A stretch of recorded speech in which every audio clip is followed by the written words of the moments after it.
je voulais te présenter ce manga, Hikaru no Go. C'est un livre que j'ai lu vers mes 10 ans, donc il y a plusieurs tomes.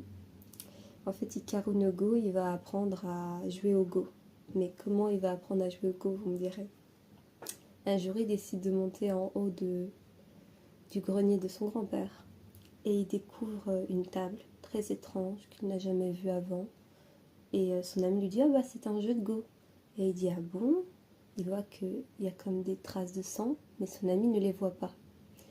Et il se dit « Mais si, regarde, je les vois, elles sont présentes ». D'un coup, il entend une petite voix qui lui dit « Tu les vois ?»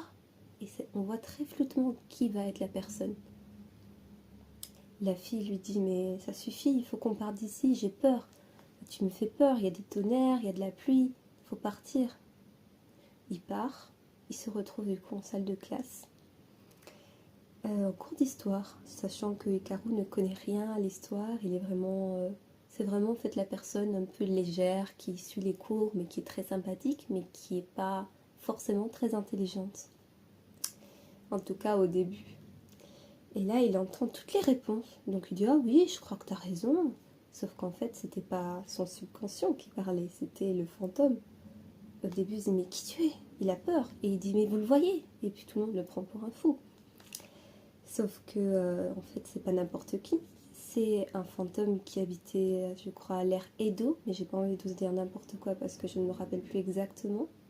Il faudrait que je relise, mais j'ai pas encore le temps.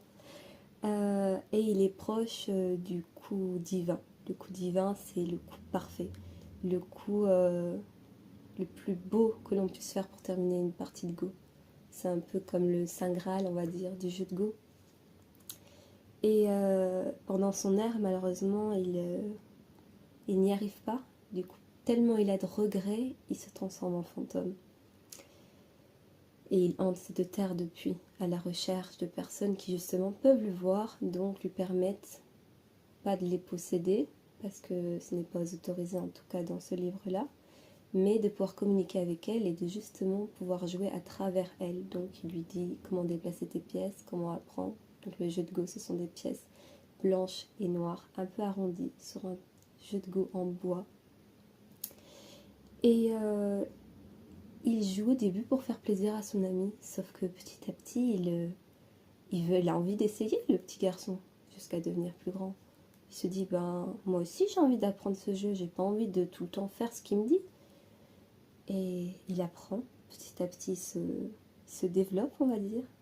Il attrape sa propre personnalité, sa propre vision du jeu, et ça devient incroyable.